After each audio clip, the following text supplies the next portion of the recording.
Are you ready for some cafecito time? Let's go.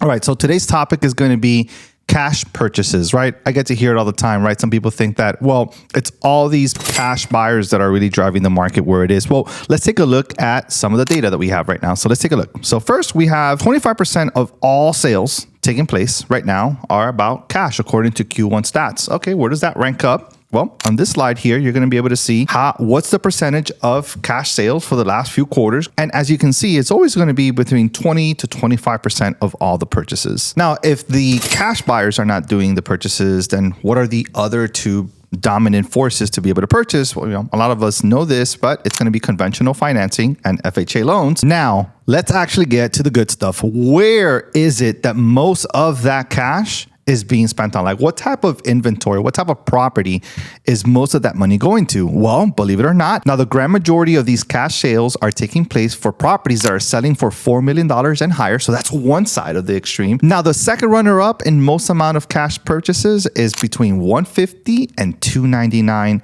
as a purchase price. Now, when you take a look at the rest of the data, which you're going to see here, you're going to notice that yes, it takes up 25% of the entire market. But when you start looking into, let's just say your traditional starter home, $500,000 to $700,000, which is about 15% of all those purchases. All right, so here's what it means for you as a buyer and a seller, right? So if you're a buyer, listen, don't price yourself out of the market. Don't think that you can't buy just because you've heard your friend, your uncle, el tío, someone out there saying, hey, by the way, listen, you're gonna be beat out by cash, right? Cash is still taking place, and don't count yourself out. You can still get great opportunities as a regular finance buyer. Now, sellers also, right? We also see the other extreme of this. Hey, aren't we getting all these reports that the New Yorkers and people from California and people from all these states are moving over here? Aren't they buying cash everywhere? Listen, when we look at the data, it doesn't show it on this report, right? But it's not necessarily spread out equally throughout the entire county, both Dade and Broward, right?